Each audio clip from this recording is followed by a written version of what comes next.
Salut à tous et bienvenue sur Charge Flash avec Mighty Tati. Philippiens chapitre 3, à partir du verset 12 dit « Ce n'est pas que j'ai déjà remporté le prix ou que j'ai déjà atteint la perfection, mais je cours pour tâcher de le saisir, puisque moi aussi j'ai été saisi par Jésus-Christ. Frères, je ne pense pas l'avoir saisi, mais je fais une chose, oubliant ce qui est en arrière et me portant vers ce qui est en avant, je cours vers le but pour remporter le prix de la vocation céleste de Dieu en Jésus-Christ. » Bien-aimés, nous l'avons vu, notre marche avec le Seigneur est comparable à une course de longue distance. C'est une course de longue haleine. Dans cette course, nous avons besoin de savoir les choses qui peuvent nous aider à accélérer et nous avons commencé à en parler la dernière fois, mais aussi nous avons besoin de savoir ces choses qui peuvent devenir un frein pour nous très vite si nous n'y prenons pas garde. Et dans ce passage, nous voyons que le Saint-Esprit par l'apôtre Saint Paul nous montre ce qui peut faire frein à notre course. Au verset 13 de Philippiens 3, il dit « Frères, je ne pense pas l'avoir saisi, mais je fais une chose. » Une chose qu'il fait, c'est quoi? Il dit « Oublions ce qui est en arrière et me portant vers ce qui est en avant. » Donc, Paul dit « Une chose que je me concentre à faire, une chose que je me bats à faire, une chose que je suis diligent à faire, c'est que j'oublie ce qui est en arrière et je me porte vers ce qui est en avant. » Un secret que Dieu veut que nous puissions appliquer dans notre marche avec lui pour nous assurer d'aller jusqu'au bout. En premier lieu, nous avons vu que le plus important, c'est d'avoir le regard fixé sur lui, car il est l'auteur et le consommateur de notre foi. C'est de lui que dépend notre départ dans cette course et c'est de lui que dépend notre arrivée. C'est juste à nous d'apprendre à prendre avantage de lui, de sa force et de sa capacité et à ne pas nous reposer sur nous-mêmes. Maintenant, ici, Paul dit « Je regarde en avant ».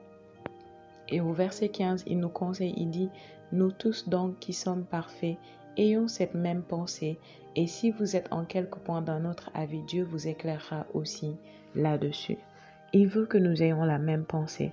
Saviez-vous que le passé est un grand frein dans votre course?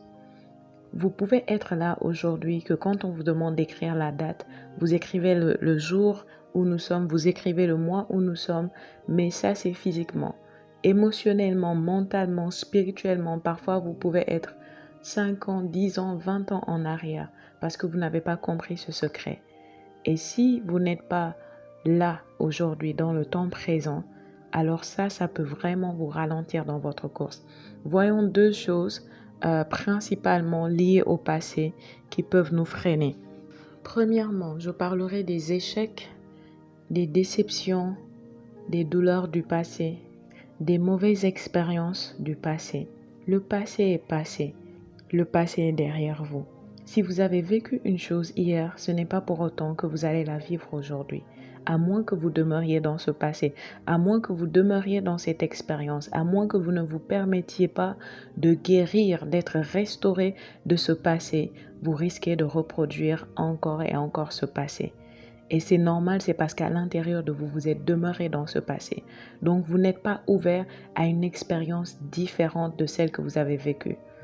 Vous voyez, si vous avez essayé de lancer une entreprise, de commencer un business, une affaire et ça n'a pas marché, ça ne veut pas dire que si vous essayez aujourd'hui, ça ne va pas marcher. Si vous avez eu des relations avec des amis, des membres de vos familles, dans le mariage, qui ont été très difficiles, qui ont été traumatisantes, ce n'est pas pour autant que ça va se reproduire. Mais c'est vous qui en décidez. Si dans le passé, vous avez connu le manque, la pauvreté, la difficulté, les trahisons, les blessures, ce n'est pas pour autant que ça va se reproduire. N'utilisez pas vos lunettes qui ont été salies par votre passé pour regarder le présent et regarder le futur. Si vous le faites, alors vous ne pourrez pas avancer. Vous allez tout voir avec ces lunettes. Or, si vous enlevez vos lunettes tout simplement et vous regardez, vous allez voir que tout est plus beau. Vous allez voir que le soleil brille.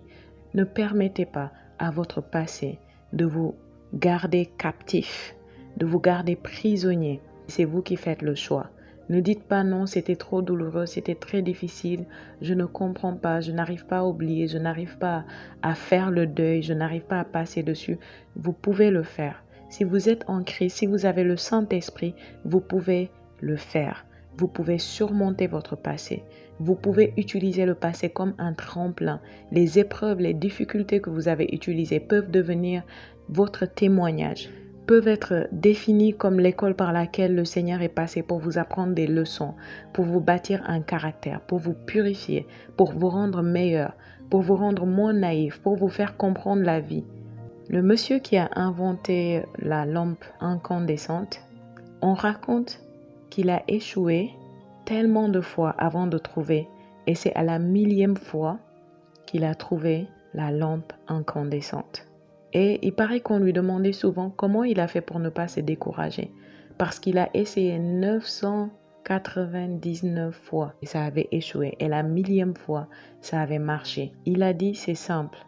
C'est parce que chaque fois qu'il échouait, il apprenait une nouvelle façon de ne pas le faire. Donc, chaque échec réduisait ses possibilités d'échec. Alléluia. Et il a persévéré jusqu'à ce qu'il ait anéanti toutes les possibilités d'échec et il a trouvé. Et aujourd'hui, le monde des générations après lui a été béni, a été impacté, a bénéficié de ce qu'il a trouvé à cause de sa persévérance. Pourquoi ne pas avoir cette mentalité? Pourquoi ne pas savoir que les échecs-là concourent à votre bien? C'est ce que la Bible nous dit dans Romains 8, verset 28. Tout concourt au bien de ceux qui aiment Dieu. Est-ce que vous le croyez? J'ai une de mes filles spirituelles qui a eu un emploi et la patronne qu'elle a eue l'a tellement maltraitée dans cet emploi, elle s'est mal comportée avec elle et finalement, elle s'est séparée d'elle. Et quand elle s'est séparée d'elle, ça l'avait vraiment affectée, ça l'avait beaucoup touchée. Et je l'avais conseillé de pardonner et d'oublier, de regarder devant elle parce que le meilleur reste à venir. Je lui ai dit, tout concourt à ton bien. Je lui ai dit, regarde, tu as appris beaucoup de choses là-bas. Utilise ces choses et avance. Elle a commencé à faire comme ça, elle a commencé à réaliser que même si on ne lui payait pas ce qu'on lui devait dans ce travail, même si on l'avait maltraitée, on avait abusé d'elle, de sa gentillesse, de sa serviabilité, elle a gagné des choses. Elle a gagné des aptitudes et des compétences. Et elle a commencé à mettre cela en œuvre et à avancer. Aujourd'hui, il s'est trouvé que ces choses qu'elle a apprises là-bas la font avancer, la font progresser, lui donnent des opportunités, lui ouvrent des portes. Ça fait que durant les quelques mois derniers, elle a eu à rencontrer des personnes qu'elle n'aurait jamais pu rencontrer autrement. Elle a eu à entrer par des portes, à faire des choses qu'elle n'aurait jamais pu faire avant si elle n'avait pas été dans cet emploi qui a été abusif pour elle. Pensez de cette manière. Sachez que le passé ne vous définit pas, que ce soit vos erreurs ou vos échecs, que ce soit vos mauvaises expériences ou vos douleurs, vos blessures, tout cela ne vous définit pas. Mais vous devez décider. Si vous ne vous décidez pas, ces choses vont vous définir, vont vous bloquer, vous limiter, vont vous ralentir. Même dans votre relation avec Dieu, dans votre vie spirituelle, c'est pareil. Il y a des choses peut-être que vous n'arriviez pas à faire avant. Mais aujourd'hui, au fur et à mesure que vous écoutez la parole, que vous grandissez spirituellement, vous pouvez les faire. Il y a des choses auxquelles vous ne pouviez pas faire face. Peut-être des choses qui vous faisaient peur, que vous craignez. Aujourd'hui, vous êtes capable de tenir face à ces choses et de triompher. Peut-être que vous faisiez des cauchemars souvent où on vous poursuivait. C'est possible à partir de maintenant que ce soit le contraire. On ne vous poursuit plus, c'est vous qui les poursuivez. Pourquoi? Parce que Dieu vous emmène de gloire en gloire. Vous n'êtes pas la même personne que vous étiez auparavant. Mais le diable va se battre pour vous faire croire que vous êtes la même personne, pour que vous puissiez penser de la même manière, agir de la même manière et finalement produire les mêmes résultats qu'avant. Mais dites non, faisons comme Paul et regardons en avant. Les échecs du passé doivent vous défier à mieux faire dans le présent pour un meilleur futur, pour un meilleur avenir. Permettez à vos échecs de vous défier.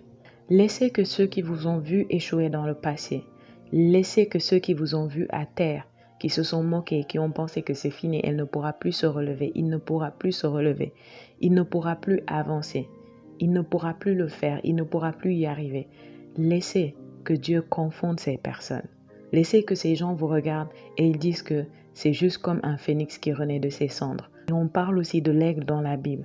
Ésaïe 40, à partir du verset 29 dit « Il donne de la force à celui qui est fatigué et il augmente la vigueur de celui qui tombe en défaillance. » Les adolescents se fatiguent et se lassent, et les jeunes hommes chancellent. Mais ceux qui se confient en l'Éternel renouvellent leur force. Ils prennent le vol comme les aigles. Ils courent et ne se lassent point. Ils marchent et ne se fatiguent point. Alléluia. Le chemin est long devant toi, bien-aimé. Confie-toi en l'Éternel. Il va renouveler tes forces. Et à partir de là, tu ne seras plus fatigué. Tu ne seras plus las. Tu ne seras plus dans cet état où c'est comme si tu es mort mais tu vis en même temps. Lève-toi et commence à rêver à nouveau. Commence à projeter à nouveau. Commence à essayer à nouveau. Commence à aller frapper à cette porte à nouveau. Peut-être que tu as cherché l'emploi pendant longtemps, on t'a dit non. Un nouveau jour s'est levé. C'est une nouvelle saison. Cette parole que tu entends n'est pas un hasard. Dieu est en train de te dire, lève-toi, retourne cogner là-bas, retourne faire la demande, retourne postuler. Ne pense plus au fait qu'on t'a rejeté auparavant, on ne te rejettera plus. Peut-être c'est un examen, tu as essayé encore et encore, tu n'as jamais réussi. Le Seigneur est en train de te dire, ne te décourage pas, lève-toi et vas-y. Reprends des forces, reprends courage, rêve à nouveau. Sache que tous les échecs du passé sont juste des réductions de tes possibilités d'échec. Il y a une possibilité d'échec limitée pour un homme sur la terre et une fois que tu as atteint, dépassé la limite, ce n'est plus possible pour toi d'échouer. Lisez ou étudiez l'histoire des gens qui ont accompli de grandes choses dans ce monde, qui ont été des bénédictions, des impacts. Vous allez voir que beaucoup d'entre eux ont eu au début des temps difficiles. Ils ont eu un passé difficile, mais finalement, ils sont devenus quelque chose qu'on ne pouvait pas avoir idée qu'ils étaient ce qu'ils étaient auparavant lorsqu'on les voyait dans le présent. Et ça, c'est votre histoire. Ce sera ça votre histoire. Dieu n'a pas dit que c'est fini. Dieu n'a pas dit son dernier mot pour vous. Alors levez-vous, oubliez les douleurs du passé. Oubliez le mal qu'on vous a fait dans le passé. Oubliez ce qui n'a pas marché dans le passé. Regardez devant. Dieu a le meilleur pour vous. Le meilleur reste à venir et le pire est passé. C'est garanti. Et c'est le Seigneur qui vous parle ce matin. Merci d'avoir écouté Charge Flash. Likez la vidéo, laissez un commentaire, partagez et abonnez-vous si ce n'est pas encore fait. À très bientôt. Que Dieu vous bénisse.